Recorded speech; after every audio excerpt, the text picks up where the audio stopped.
Peace. This is Corey, your trainer Corey, off the wonderful Off the Strength podcast. You know what it is. Yo, make sure you like, listen, and subscribe. Check us out. Thank you for tuning in. Tell your friends, tell your mama, tell your cousins, tell your aunties, tell that girl that you don't want to talk to. That's an excuse. You can say this to her. Subscribe to Off the Strength. OffTheStrength.com, Off the Strength _ on IG. Holla at your boy. Ended up getting a drum set, I want to say, as an early birthday present for my 14th birthday, and just got really into rhythms.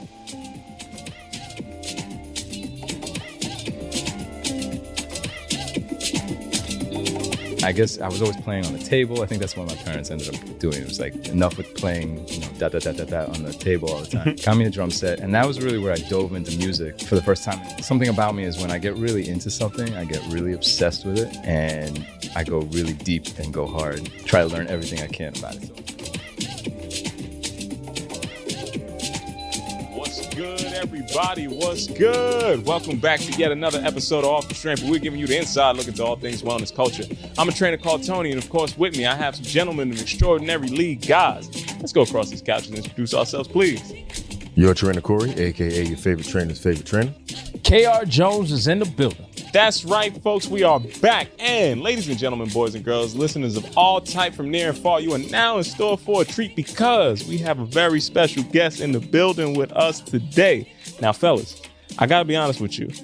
I met this brother during one of the great many night rides that the good listeners out there has learned about throughout multiple episodes now at this point. And you know what, Brother Kieran, I never really understood what it is you was actually doing. So getting ready for this episode, it was like, yo, we vibed on so many things just generally. I was like, wait a minute, hold on. Dude, you do a lot of stuff that kind of lives right in this same area of where my crazy curiosities exist. So I'm happy to see that we got the DJ, musician, and journalist Kieran Meadows in the house with us right now. Let's make some noise for this brother over here. What's going on, man? Let's make some noise for the wheels. Look at the kick. I mean, you didn't even see the bike is purple. Everything purple. That's what this episode is. Change the light color up. You know what I mean? Dip from head to toe. What's going on, brother? How you doing? One of my favorite colors. I could tell. That's the power move right there. Royal, my man. And also, it's like a spiritual thing too, like a celestial spiritual. If you look at color symbolism. Okay. I'm good. I'm a fan of the show. And yeah, man, everything you said, like I felt the same way about you when I met you. It's like, who's this cat Tony?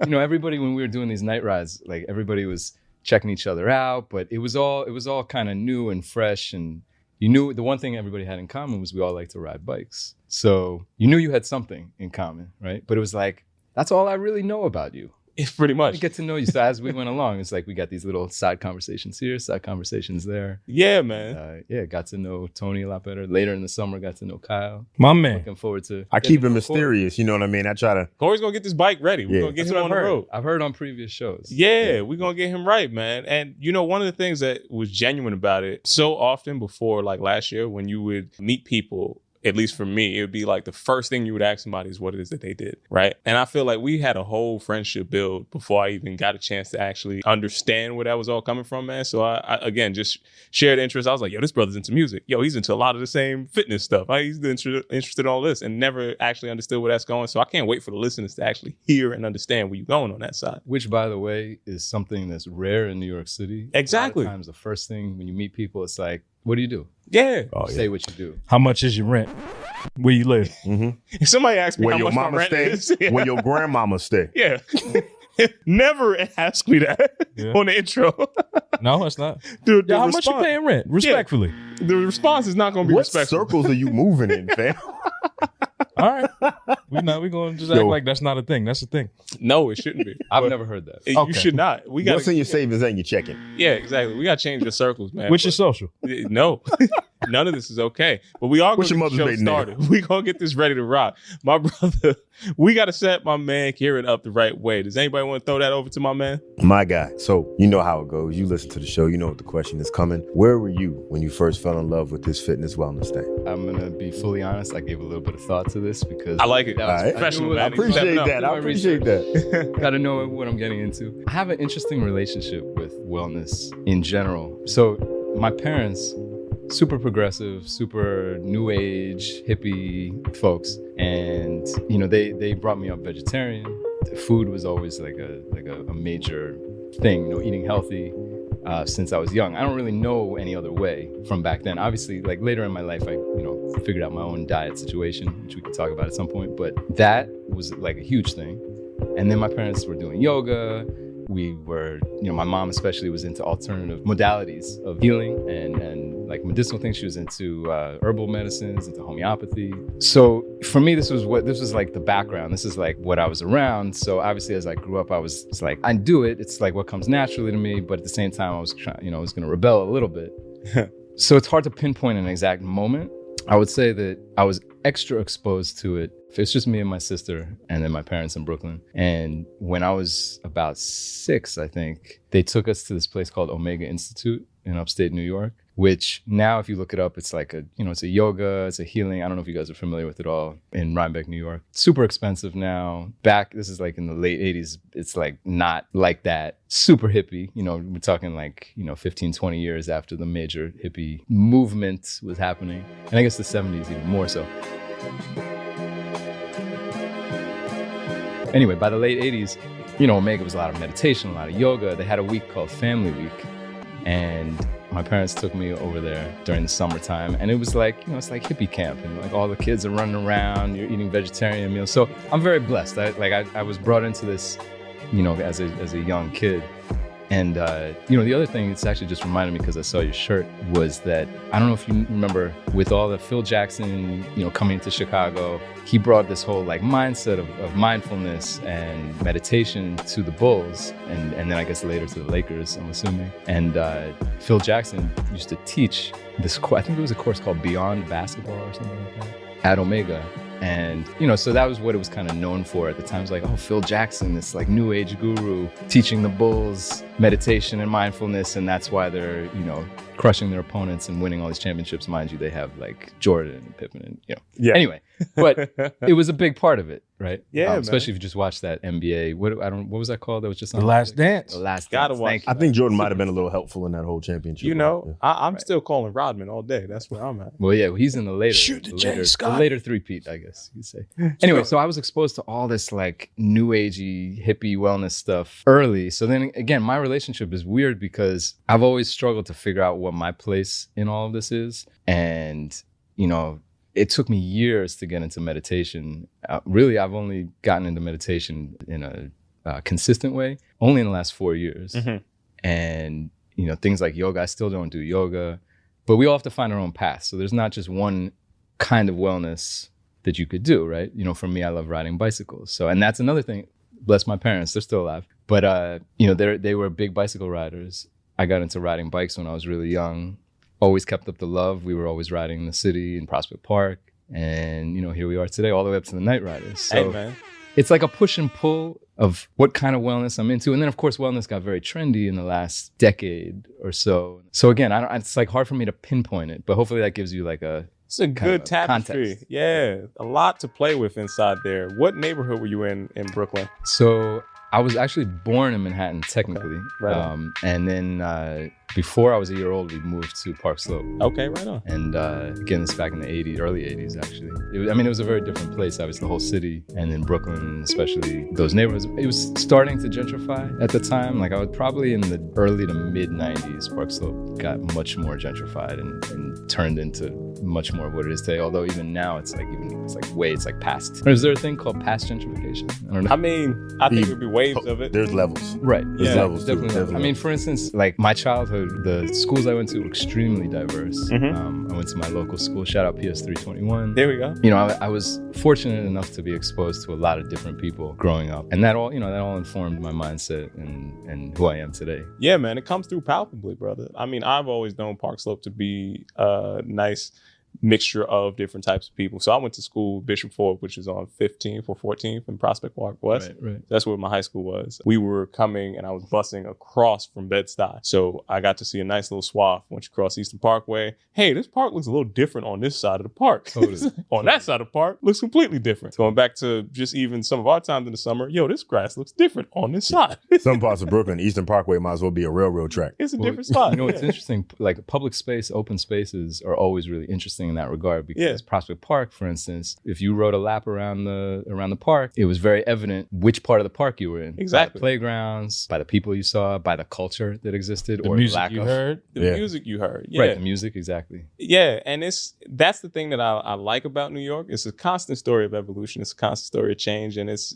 as that change kind of has marched on, you see the baton being handed off to different communities and stuff like that. And Kieran, I do see some of that mixed inside of your story as well. So we picked it up from, you were informed by wellness in a lot of different spaces, and it crossed over. And inside of that, I would look at some of the things that maybe some people don't identify as wellness at the forefront, but I think music is a wellness kind of lifestyle, 100%. right? I say for me, as many DJs as we ride with, and I have a set of techniques in my house, and I know what that means to really actually move a crowd. Like, I know some of these parties have a wellness component to it. You know what I mean? Just the feel good of it.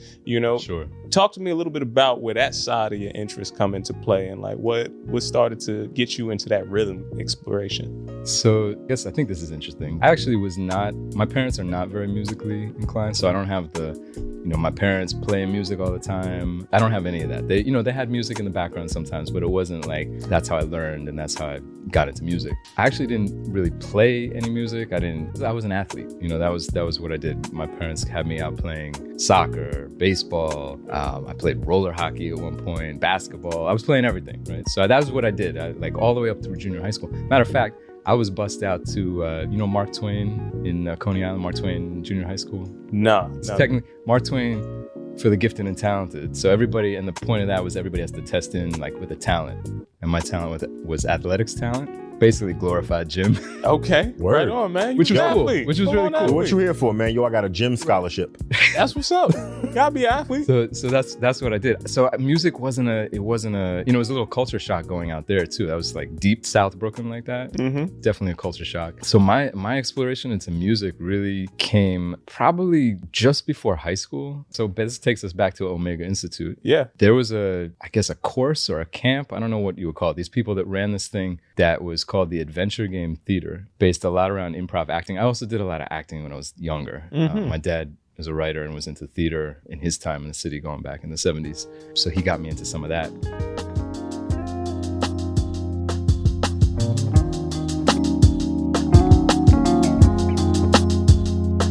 So at the Omega Institute, the Adventure Game Theater, they taught improv acting, which later I would find out that's like a really applicable skill to utilize. It's just improv, always improvising what you do. So the thing with this camp was that it ended up being an offshoot from Omega, kind of like this grassroots, small, tight-knit community of kids, basically. I did it when I was 10 for the first time, and then ended up doing it every summer for years through my teenage years. Mm-hmm. So that's where I was really exposed to a lot of music and, just a lot of teenage exploration, I guess, so including music. Ended up starting to play the drums when I was 13, actually. I was 13, birthday at the end of the year. So I was 13 that summer, started playing the drums, ended up getting a drum set, I want to say as an early birthday present for my 14th birthday, and just got really into rhythms. And I guess I was always playing on the table. I think that's what my parents ended up doing. It was like enough with playing, da da da da da on the table all the time. Got me a drum set, and that was really where I dove into music for the first time. And when something about me is when I get really into something, I get really obsessed with it, and I go really deep and go hard. Try to learn everything I can about it. So I played catch up a lot with a lot of different music. At the time, I was listening to a lot of alternative rock. And when you say you play catch up, that's just like playing along with the track? No, catch up as in just like what did I miss? Like what's right. out there? Got you. I wasn't one of those kids who was like running out to get, the latest whatever that just come out. It was like, oh, I got to know about that song, or, I don't know why this just popped in my head, but Coolio's Gangster's Paradise. I mean, popped in my head. That was a moment. I was like, oh, I got it. Great Yeah, Stevie exactly. sample right there. That was a Exactly. moment. So anyway, so there was some of that. I got really into dance music. You could tell I have a million interests. And Oh, I'm yeah. curious about everything.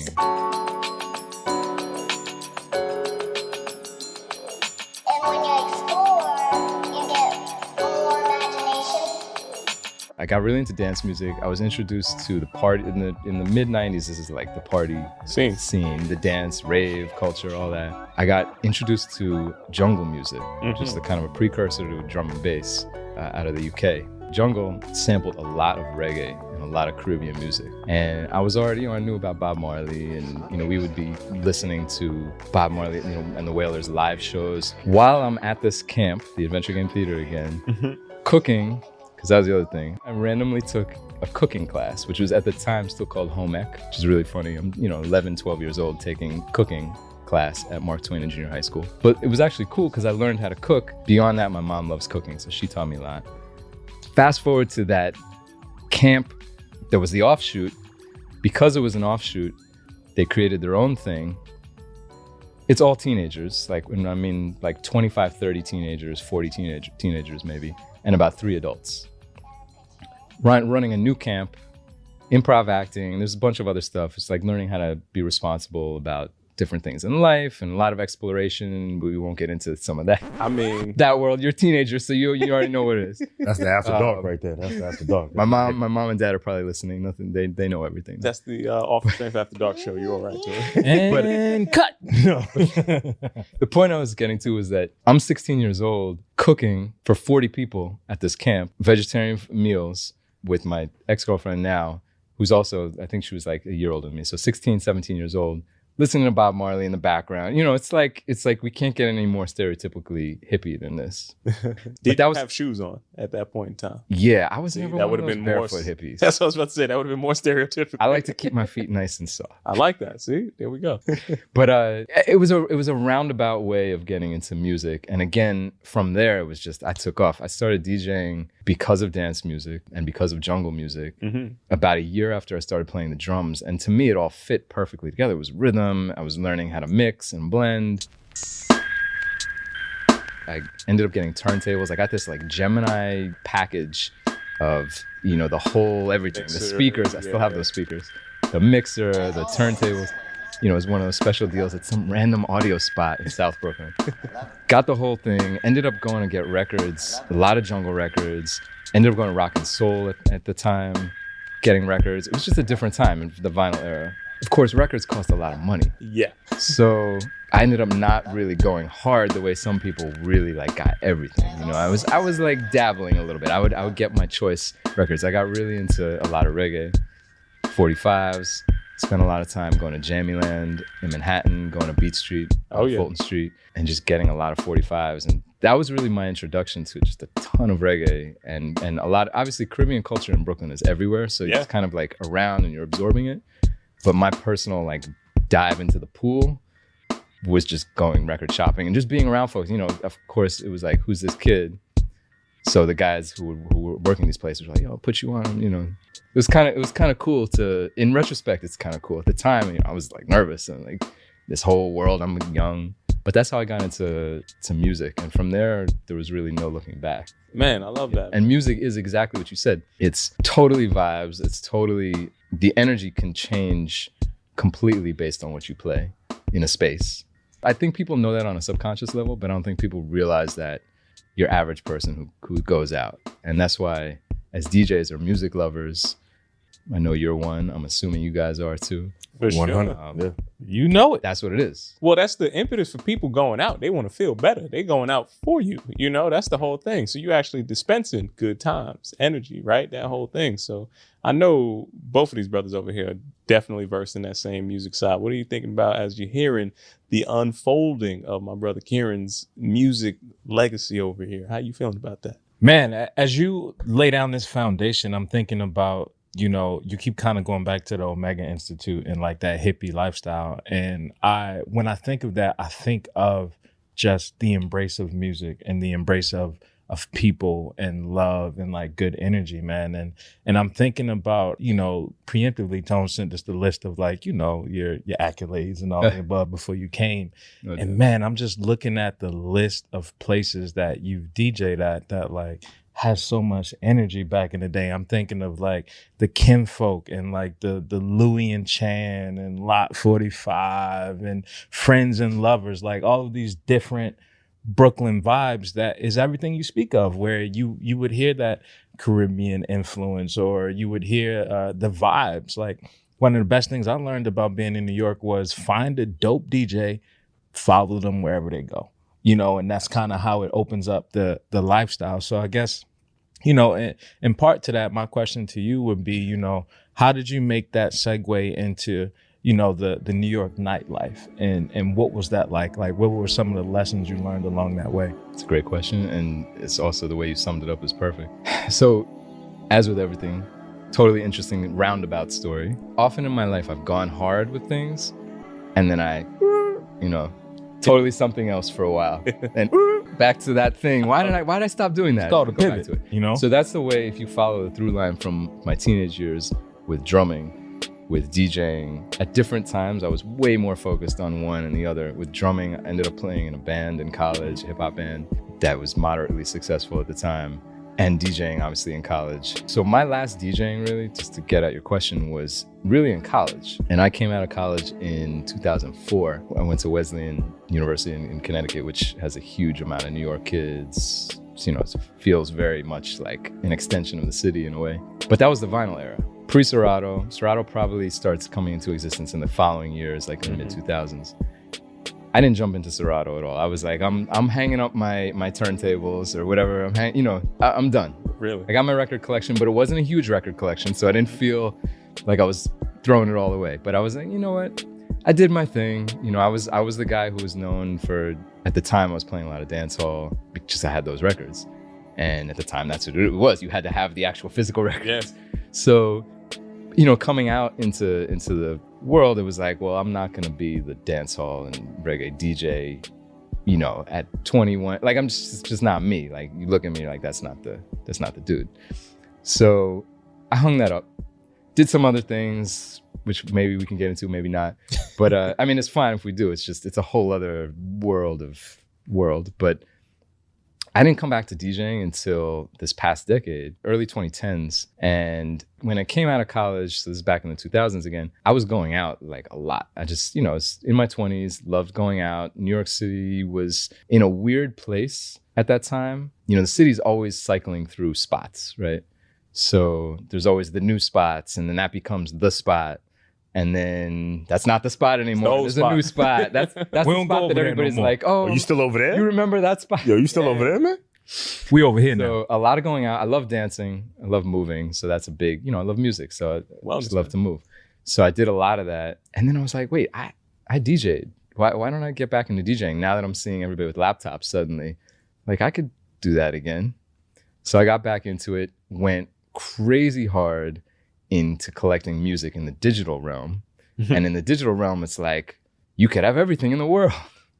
So that's what I ended up doing. And then obviously file sharing, you know, out of the 2000s was huge. So it was like everybody had music and everybody's sharing music and you're downloading, and, you know, terrible for the musicians and the music industry in some ways, but in other ways really great. So got really into that and was like, I could do this again. Of course, I'm super rusty, but at the same time, I have that confidence in the back of my head where I was like, man, I've been doing this since the 90s. And man, I could actually mix. Exactly. You got that improv, see? Exactly. How it all comes together. Suffice to say, I was a quick study in the Serato world, made some moves quickly. And the other thing was I had history and I had background. I knew people and I was a recognized person just in terms of like, yeah, I remember you were that quiet, like shy kid who liked to dance and shit, but I always saw you, you know? So it was a smooth transition into being like, yeah, I DJ. And then you just have to kind of show that you can do it. And then you bring what you have to the table. Like you bring your loves and your passions and your side of weird music taste that's really only like you. And, you know, people either mess with it or they don't. Can I curse on this show? Hell yeah, Let's say people fuck with it or not, but I didn't want Whoa. Let's not get too much color on here, buddy. Dave, handle that, yo. Talk to your boy. You got the live. Can I? Yeah, exactly. Since we talk about Dave, and I mean, it comes right into the same passion of where you're mixing some of these things. And we're going to acknowledge Dave, but Dave's not going to talk. He's not committed to talking. Shout out Dave, by the way. Shout That's my out man. to Dave. That's my man. What up, Shout out Dave? to the Good Well, peoples. how did y'all actually connect? And I would think it's probably in that same atmosphere in some way, shape, or form. Yeah. I'm reminded specifically of a party that I know I've been to before knowing y'all brothers called Rosie Perez, because I've been a fan of Rosie Perez for probably as long as I've been alive. Since Ice. Amen, brother. Yeah. Church. You know. So how, I don't know if that was the party that y'all met at, but that's the first one that I saw that was in both parties. It was like, wait a second, hold on. I know I was here. I just see y'all in the pictures. It's like, I just wasn't cool with the crew. So looking back through that stuff is kind of hysterical. But how did you meet this brother Dave over here? Dave is my man, straight up. So what's funny is we predate Rosie Perez by just a little bit. Rosie Perez, the party. The party, I'm sorry, yeah. It's funny, I don't even think of her sometimes as a woman. Do the right thing, man. Really? I think of her as I think of the party. The I'm party. like, Oh, Rosie okay. Perez. I was confused. So when Do the right I thing. say it, like That's I what didn't even I'm think we'd like, Rosie Perez, the party. so which probably happens all the time. But before Rosie, party called Rosie Perez? Yeah. I think I always say Rosie Perez. So my boy Christian Martyr, the DJ, who's one of the founders of that party, I had him on the show that I did for a number of years, the radio show called The Refresh, which was like a radio show / simultaneous event in a bar, broadcasting just like this, but we were in a bar. So, you know, it's open. And I guess Dave came, correct me if, can you jump on that mic? I see a mic over there. Dave's hesitant. Correct me if I'm wrong. Just be like, that wasn't what it is. Or just let me, you know, go on with my myth, the myth of Dave Jeffers. We could just make up lies at this point. He doesn't even care. He can't Dave say nothing. walked in and he stole money from behind the counters. Yo, What it you're was saying. crazy. It was crazy. Tell me why Wild Dave guy. ain't had no pants on. It was That's what I yo, want to know. I want to know no why Dave pants. went to the party with no pants on. He was trying to start a new trend. No pants, fistful of money. Go ahead, pick the story back up from there. Held at gunpoint. So, And that's improv right there. There you go. exactly. Yes, and that's the biggest lesson of improv right there. You say yes, and you build on it. Whatever somebody else says, you make your partner look good. I could go on for days See, on you improv got it. They lessons. got it. Christian Martyr, shout out Christian. He came on the show. I got to shout out my girl Lourdes for hooking me up with him years before that. And I think Dave came through to take photographs. Dave took all these really dope photographs. I'm like, who's Dave? Fast forward, here we are. Dave is like, you know, known photographer all over the place. But that's how we connected. We obviously became friends outside of the photography and the DJing and the Refresh. But yeah, the Refresh was a meeting point for a lot of things and a lot of DJs, really. Like I met a lot of DJs through that by having them on the show. I know DJs made connections with other DJs and other artists and musicians on that show. But the Rosie Perez party is also cool. Great party. That was one of them. But just staying in the direction of where the Refresh is and where some of the other stuff that came from that, where you're putting other DJs on and maybe even just bringing it a little more contemporary. I want to take it back to a couple of different spaces too. But last year you did something similar too. Or correct me if I'm wrong. I remember hearing about bringing DJs together and giving them a chance to play when they really didn't have a place to play. I mean, that was part of what the Refresh was about. So Okay, right on. the Refresh came out of the idea of storefront radio in general in New York City, which, as far as I know, goes back to East Village Radio, which was on First Avenue, I believe. Yeah, First Avenue and like First Street, Second Street. It was basically a studio just like this, but with a You could glass. see in You it. could see right into it. Yeah. And it was small. It was tiny. Yeah. Had the on-air sign, people walking by, were like, yo, are they broadcasting live? And it just felt like, you know, this is back when it felt like, you know, the city wasn't as sterile as it has become, especially downtown Manhattan, where people walking around, there's culture, there's music, and they're DJing, the music was playing, and it was like, yo, this is kind of cool. I feel like I'm in New York City. You know, like this feels right. This all just makes sense. From East Village Radio, as far as I know, the next storefront radio situation in Manhattan, downtown Manhattan, was Radio Lily, which was the radio station that was part of Miss Lily's restaurant and cafe. Hell yeah. First on Houston Street, not the one that exists now on 7th and A in East Village. But Radio Lily, and, you know, shout out all those guys, Max Glazer and everybody who started that became a cultural like hub. Oh yeah. Especially for Caribbean music in Manhattan, right? Obviously there's Brooklyn is going on, Queens is going on, the Bronx, like it exists. But in Manhattan, that wasn't a thing, right? For obvious reasons that we all know about why that's, you know, not a thing. But some of that culture was brought in via Jamaican restaurant, overpriced Jamaican restaurant. Definitely was. I spent way too much on oxtails in there. But the food, it was fire, and the scene, the vibes. It was all about. You was gonna see something. Miss Lily's was all about marrying and I had no stake in this. You know, I came into that world and seen a little after they opened. It was all about marrying the downtown scene with authentic Caribbean culture. Oh which yeah, hadn't existed yet, man. So Radio Lily was there, storefront radio also, and became like a scene where you had, name a reggae artist, they passed through there, doing a live show a lot of times, intimate with like 15, 25 people, and people walking by, and there's photo flashes going off, and the Major Lazer show was crazy. The Michelle Montano show was crazy because it was just packed and people were freaking whining everywhere and girls were upside down. It was just like, think about every bacchanal situation. Getting going for it, yeah. Really going in, you know? Yeah. And people are walking by going, what is this? You know?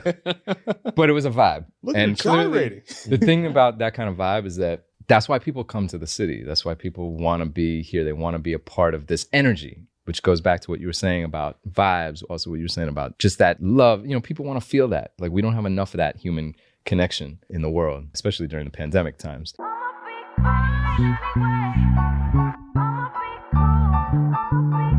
But long story to explain, the Refresh came out of Radio Lily in that there's a site called largeup.com. Hell yeah. Which is part of OK Player. Shout out OK Player.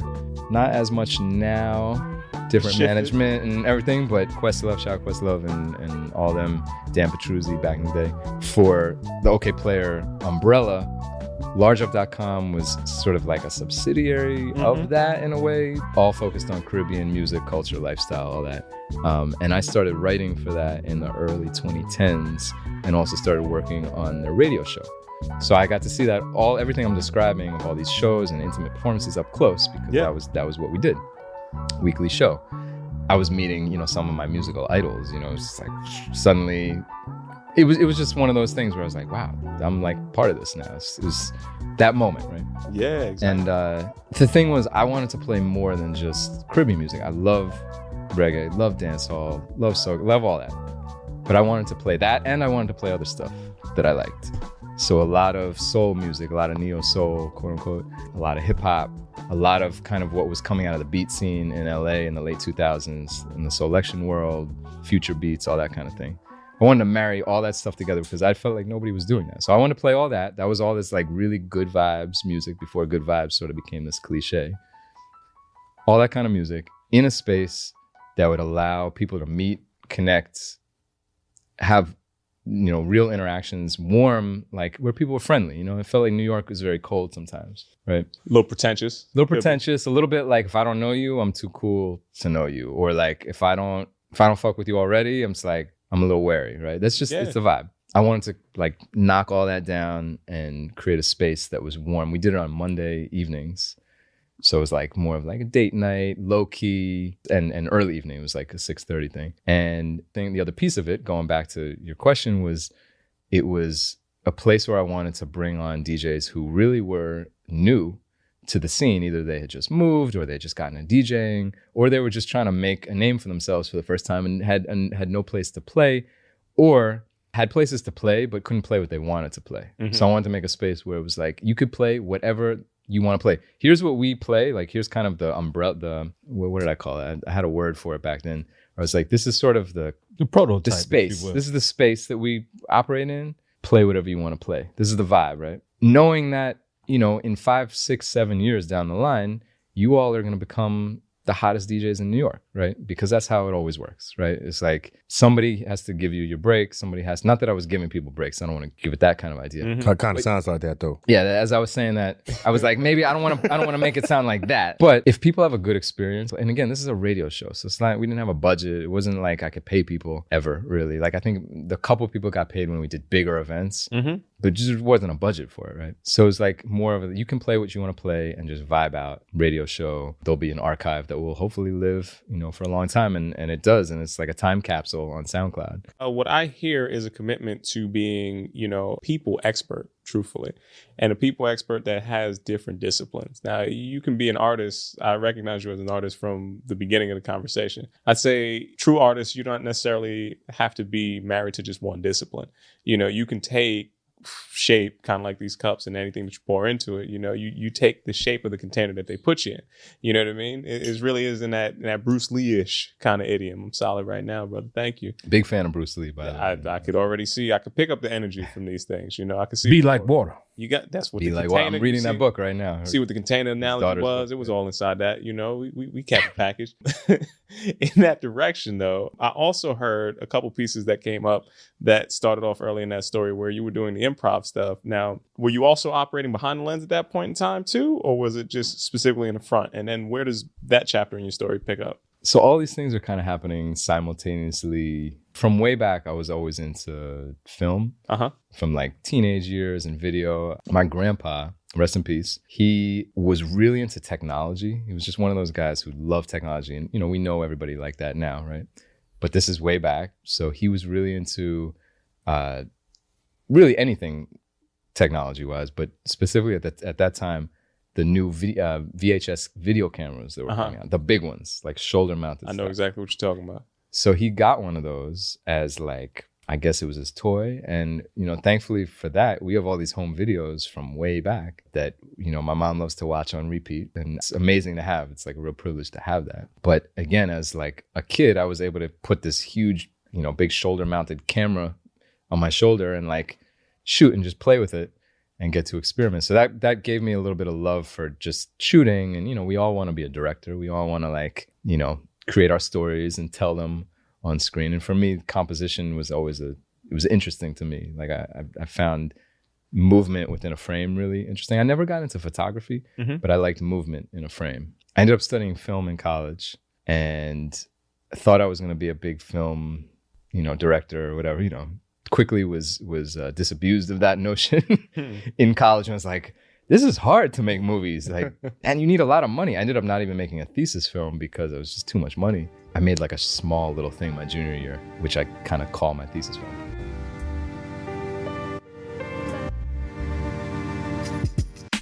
Got really into that, got kind of like swerved a little bit out of that, but stayed in that lane in that I got really into documentaries. In the early 2000s, documentaries were really becoming like a big deal. What was one of your favorites? Well, one of the ones at the time, I liked it. I don't know if I would call it my favorite, but Bowling for Columbine was really influential in that it was just, Michael Moore is very talented at what he does, whether you like him or not, but he also, I felt like that helped to elevate the form as like, yeah, this is acceptable. And now that the equipment was getting cheaper, people could make their own documentaries because we all have amazing stories to tell. We all have access to interesting stories that other people should know about. So I got really into documentaries. I was also really, in college, got way more into activist world and life, way more militant in my own politics, quote unquote militant. And I was more interested in real world current events than fiction. And also, mind you, at that time,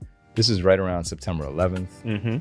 That was massively influential to all of our lives, I think, just as a sort of like, whoa. Like, especially in New York. Yeah, in New York, it was just like, that happened my sophomore year of college. So I was 18, 19 years old. And, it was like, wow, like the world is crazy real all of a sudden, right? Not that it wasn't real before, but it was like, wow, at least as you're developing, it's a major deal. War, I mean, when you're talking about war and all, and maybe never-ending war, and who knows. Also at that time, and this goes all the way up to today, and really all the way, way before that, but all the police brutality, police violence stuff going on that, my real awareness of that came out of Abner Louima being beaten and then Amadou Diallo being murdered in the Bronx, unarmed in the Bronx, 41 shots.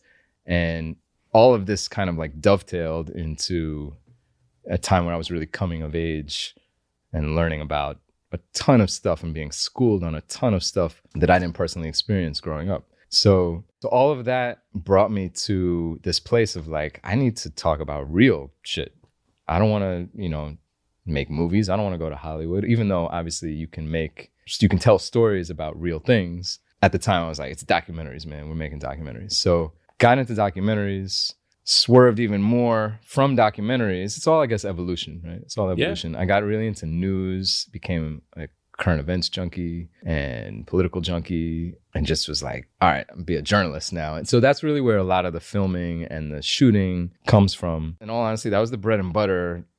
That's how I was gonna earn a living. I taught documentary and media skills to teenagers when I was like 23 myself. So I wasn't that far out of being a teenager, yeah. But I had all these students and we, got to tell stories and use cameras and we were shooting and we were editing. These were all the skills I had learned. And then I could use all those skills to both pass on the notes, but also try to make some things. I ended up not really making anything on my own. That was kind of a thing with, I think a lot of teaching artists maybe like get stuck and they put so much energy into teaching that they don't end up making their own thing. So that's a slight regret, but that was sort of the bread and butter skills. I started working for the show Democracy Now! It's way too long ago now, 15 years, and I'm still there technically, even though I've been on furlough at Democracy Now! And during the pandemic. Yeah, and the through line there is I've been doing camera and live studio, microphones, guest wrangling, all of that fun stuff, host wrangling, stage managing. It's all live production has just been something I've done in the background, and that's how I made money in order to fund all the music stuff and all the passions and all the interests. The bike riding, of course. Just like, here's something that's an internal struggle of, do you go full in on music and art, or do you do something that feels less risky in terms of financial stability?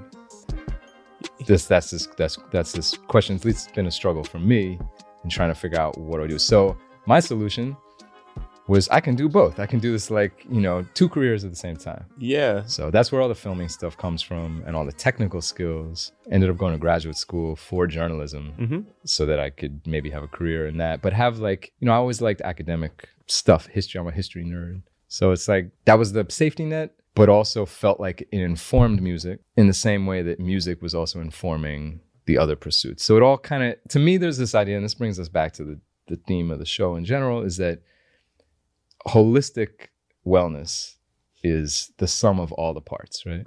Exactly. So it always feels like I'm trying to figure it out, which is the process for everyone. And then you realize life is about the process and about the journey. It's not about any destination. It's about your learning experience, your process, always learning. I mean, that goes back to the Bruce Lee. Bruce Lee was the eternal student, you know what I mean? So that's where I draw a lot of inspiration. Everything is informing everything else. You're trying to become this holistic being that's sharing the notes, passing on the notes, and sharing the love and the vibes. What you were saying, Kyle. I totally understand where you're going, brother. There's a lot of things that come up there that are, I'd say, reoccurring almost cyclically, right? In every kind of position where you drop literally a stone in the pond and you just see that ripple coming out.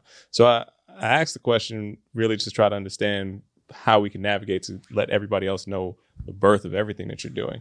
But the only thing that I would have pushback on, Kieran, inside that position is that you said your only regret is that you didn't get a chance to, make that feature. And I would say, my brother, that thing that has never been linear in your story, you still don't necessarily have to eliminate that inside of your production. And I would say that I know that you get by with a little help from your friends, my man, in every way, shape, or form. So with your bulk of talent and all the rest of that stuff, I don't know if you noticed, you just got a talented room full of individuals that might be able to put something together to help you. Oh, thank you. That direction. I know some people that know with some the people. exception of Kyle.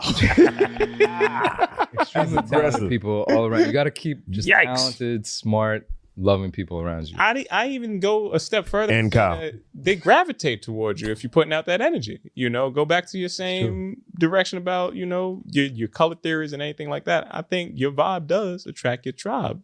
Brothers, how y'all feel about that? Off the strength, as the kids say. I would say so. Is that what the kids are saying these days? They will be saying all the lils? All the youngins. Off the strength. You can start that right here. Exactly. The jits. That's where it happened. Regret is an interesting thing too, because can you really ever have regrets, or is it always lessons, right? And I know that's, people always talk about that. Like, I don't have any failures. I don't lose. I only have lessons.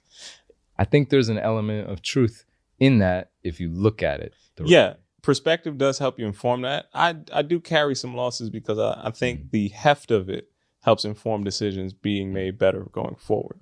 Yes. I think accepting something as a loss in itself is a learning experience. Brother Kieran, man, and now in that same vein, I'm thinking about how you're pulling everything together, right? So the foundation that you laid out makes sense to how your life is playing out to this day, from the camp to improv to cooking to music. It's clear how you present yourself to the world to this day. Mm-hmm. Now, my question to you would be, what does success look like to you?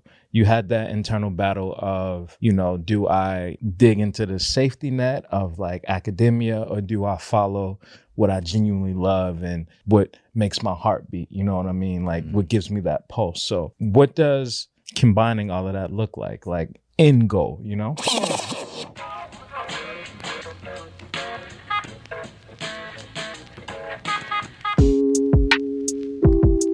I think that's been a consistent battle for me. The battle being just trying to figure it out, or being like, what is the purpose? Like, what is my purpose, right? I think some people that purpose comes to them sooner than others. And then maybe some people spend their whole lives seeking that out. For me, I think I'm possibly in the latter. It's this evolution of trying to figure out what that purpose is. So then therefore, how can I define what success means? I've come to a place where I'm okay with being all of these different things, but particularly housed in this music life and media, journalism, academia sort of world. I consider all of that, history, journalism, all as one. That's all one thing. And then the music, all the different musical pursuits as one thing.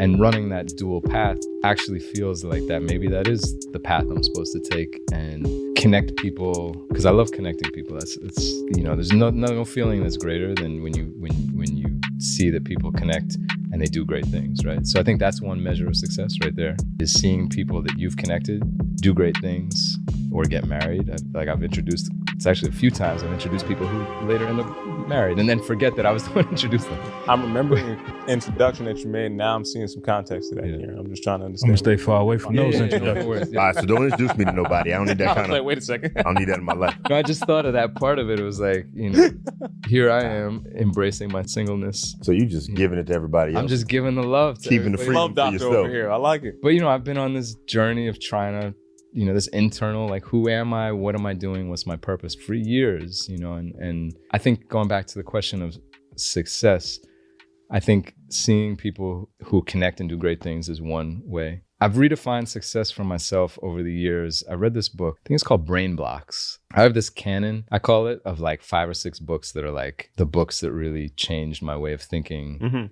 probably in the last 5, 6, 7 years or so. But one of the first ones was this book called Brain Blocks, about all the different blocks, like self-doubt, like procrastination, perfection. Each one of those is a block, and it lists, I think he has like 7 or 8 or 9, something like that. But in the book, early in the book, he defines success as the setting, pursuing, and achieving a goal. So as long as you can set a goal, pursue it, and achieve it, any element on that path, you're having success, right? I like it. Achieving is not the only way. And some people would argue, especially in the wellness world, would say the pursuit of the goal is the success. And that's where you actually attain your most joy and your most happiness, is from the pursuit. I'm taking that from somebody else. That's not man, listen. sounding like I'm just passing the notes on. Hey, man. That's what the whole life is about. You get a lesson and you got to pay that lesson forward. Yes. You like the plug from how your story is being told. Like, if you're looking to get some energy, to get a positive vibe, they run through you, they're going to get that, right? If you want to, you want to get this experience, get this entertainment, you're there for that. So as a person providing that, where do you go? What do you do when you want to relax and you want to be entertained and you want to get that vibe? Like, where do you seek? I mean, if you're talking about pure just entertainment and having fun and partying, thankfully I know all these DJs and they all have their own parties that I can go to, like a party called Rosie Perez, all the whole everyday people world that's embraced me like early on for a long time. I Spy, right? Free, bro. Ooh. Shout out Brother Free, because free speech has always been a big friend, support, big bro really is what I was gonna say. Big bro, friend and supporter going way back to the mid 2000s when, I felt like Free was like the mayor of Fort Greene at one point. And that's actually how I got into Night Rider. So Free is the connector for a lot of different things within New York. So all these different worlds that are all sort of overlapped. Thankfully, I can go, to their events and their parties and really just kick back and unwind, no pressure. Yeah. It's not my event, it's not my party. And frankly, sometimes I enjoy that more than, DJing myself. One thing that's another blessing is because I'm on this other like track too, simultaneously, the two careers at the same time, is like I've never felt like I have to DJ, which has kept music, it's kept it as something that I don't get tired of. Like when I DJ, it's because I want to, I never feel like I have to. Yeah. And that's a blessing. I don't need to DJ to pay my rent. And I don't ever really necessarily want to make that the case. Although I've made some moves where I've been trying to like experiment potentially with that moving forward, like doing more musical things. But yeah, it's a joy to be able to go to your friends' events and, they're your friends and your family and, you could go hang out. And I went to the 5-year anniversary of a party called Rosie Perez. They were live streamed because it was during the pandemic. Nobody's there really except for because it's the live stream. Pantsless Dave. Because Dave Wow. taking some shots, Christian, not and gonna talk. shout out Susio Smash, who also I remember DJing way back when I first met him a long time ago. Susio Smash is a And legend. shout out DJ Lalo too, who also goes way back and who also holds down DJing and music, and also is a large figure in the world of documentary film. Uh-huh. So there's a lot of inspiration to be found all around from your friends and people who are very talented. Absolutely. And there's another thing that comes up for me inside of all of your story that I noticed from the very beginning. You have a worldly presence, right? And it's something that comes through in these mixes. I've been jamming out all day on SoundCloud, just listening through. It's just kind of like, okay, I'm getting a little bossa nova. Now he's going to take me all the way over on this side. Now we're back in Ipanema now. Now we're going all over the place. Let me plug that. The Refresh archives are crazy. It's not just my sets. My set is always that first hour. You'll hear me say this, but I always play different. I try to keep it fresh. Try to never repeat songs for the first 7,500 shows that we did. For myself, really, too. I wanted to keep it interesting. But, go check out those archives and listen to all these DJs play great sets. Anyway, they're going to be in the show my notes. man Tony's out here listening, Bossa Nova over here, Yeah, Brazilian vibes, and it's a whole other world. My trip to Brazil that you got to changed my take me life. through that. Lets me know how, because I know that was something that was informative, and I would say it brought together, at least in the retelling that I heard, a little bit of that, maybe reintroducing the spirituality in a different context, and then also bringing in some of that musical vibe. So how do these paths collide? Yeah. So in terms of Brazil, I'm not Brazilian. I know everybody thinks I'm Brazilian. It's one of the first questions I get asked by new people I meet who are like checking out, you do all this Brazilian music and, you look like you were there and all this stuff. You do give a lot of different directions that would make people have that as a I totally obvious understand. question. The other thing was just last year before the pandemic, I started to get pigeonholed as being one of the Brazilian party DJs. I played all these Brazilian events.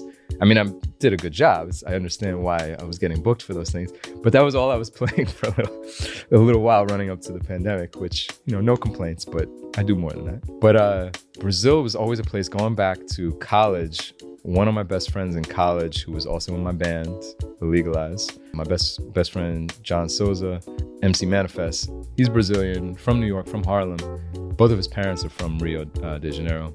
He put me onto all this Brazilian music. I had no Brazilian music background before my freshman year of college. So shout out MC Manifest for putting me onto all that. If you ask anybody, when they first started listening to Brazilian music, they're just like, what is, like, wow, there's a different Brazilian swing. Yeah. It's a whole, which I still feel like I don't have, drumming and rhythmically. It's it's totally different than the American swing. So got put onto all this Brazilian music. I didn't go abroad to Brazil while I was in college, which felt like a mistake. Now, obviously, it all makes sense in life, right? Many years later. But at the time, I was like, damn, I missed that opportunity because, they hook it all up and it's all like structured, right? That's the beauty of college and the blessing of college. So for years, I had all my friends, anyone who was like a good friend of mine, they had gone to Brazil and had an amazing time. It's like, all right, I guess I'm supposed to go to Brazil. Still hadn't made it. And I was like, what if I'm that for the person who goes to Brazil for the first time and doesn't have a good time? What if I'm that guy? Because everyone else had a great time, right? It's like, Fortunately, that didn't happen. No, but you had a great time. Years go by from college. During that period, I had swerved into the documentary film world, into journalism. I thought I was going to be an investigative journalist. I had flirted with the idea of maybe going to law school. A lot of different academic pursuits that didn't fail, but didn't turn out the way I thought they might at the time. But ended up getting out of a relationship, one of the longer relationships I was in, that was about 5 years long, 5-6 years long. Got out of it, super depressed. It was a relationship I had during most of my 20s. So I was kind of like, what do I do now? And I was like, I got to go to Brazil. That's, it's a hell of a way to get out. What do I, I've been trying to go forever. And maybe that's one of the reasons why this ended. So I go to Brazil with a couple of friends of mine, have an amazing time. Brazil has a million different contradictions in general, but to be there, I got to travel all over the place. We drove from Rio all the way to Olinda, which is would take it's 1,500 miles or something like that. So we drove. First of all, most Brazilians don't drive. They fly from place to place. That's just what they do. Even people who don't have a lot of resources will still fly. We drove. Not sure why. We're Americans. We're the gringos. Traveled with 2 musicians, so that helped to, we met some Brazilian musicians. We formed a band. It just turned into this whole crazy adventure. Yeah. Spent time in southern Bahia, which is still, I consider paradise. piece of paradise on earth. I always say Brazil healed my inner core. Something about the life there. Now, the more time I spent, because I was going back and forth for a little while, like 5 or 6 trips where I would spend like almost 2 months there, started to realize that's a little bit of a escapism thing, especially for an American. So not quite fully real life unless I had made a full move, right? Had one foot here still. And then I also became more aware of like, oh, there's actually some really fucked up realities in Brazil, like the United States. So it's not all the tourist picture, right? Learned a ton, met a million amazing people, Brazilians, people from all over the world, really, but a lot of Brazilians. Learned Portuguese. I'm a little rusty now, but I was almost fluent at the time, and it really healed my inner core. So Brazil has a very special place in my heart. The culture, the people. This is a whole other discussion, which I'm not going to get into, but there's a lot of similarities between Brazil and the United States in its history, but in this weird, funny mirror way. Yeah. Totally different discussion. But I get it, man. I get it. And I know the importance of a good trip to kind of help you recalibrate. Give you that break. Traveling. Yeah. New eyes, I call it. So breaking a pattern. You come back, and this is traveling in general. You come back to wherever you've traveled to, you come back, and you see everything with what I call travel eyes. You just see things differently. Like, what if I was traveling here for the very first time and seeing my block totally like brand new? Appreciation, right? Different perspective, which that'll feed into the whole meditation and learning about perspective and appreciation too. Being in the moment, being present. See, there we go. Speaking of a different perspective, first time I saw Pharrell and Snoop Dogg in the Beautiful video, I was like, I need to be in Brazil. I need to be in this place. That's where I need to be. I don't care. I haven't been yet. The whole... Damn, I got that same perspective. The whole Panini took place, the whole parallelogram. Once this whole COVID thing yeah. So passes over. Eventually. Once the Pepperidge Farm is over, it's not so good there right now. No. They having a hard time. I've only been to Sao Paulo very briefly, but I definitely need to go back. See, that's a conversation for another day. It is. But as the sun sets and the night falls. Well, Who? What? We ain't going to talk about those phone calls. Beautiful sunsets, by the way, in Rio de Janeiro. Oh, where of people, course. The ritual is to clap For the sun setting? when the sun drops below the horizon. It's all together. So you just talk about like just a different appreciation for the moment in life. Hell yeah. It's a beautiful thing. So things like that, but starting to. Now, see, yeah, you, as Tony alluded to earlier, you have this worldly view. You know what I mean? And even when you speak, you pull from so many different experiences that like many people just aren't exposed to.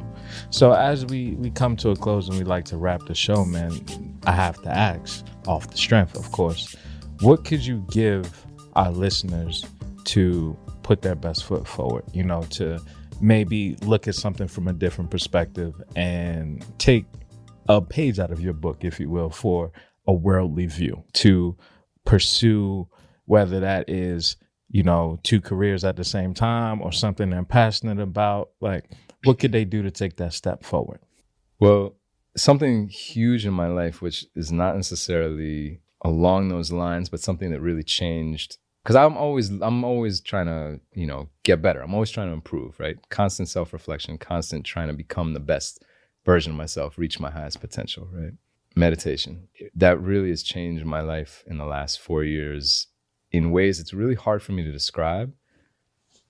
I had a hard time, this maybe ties everything full circle, because it was always around me, meditation. It was always something, it was like, why can't I get down with this? Why can't I do it? What is the blockage here?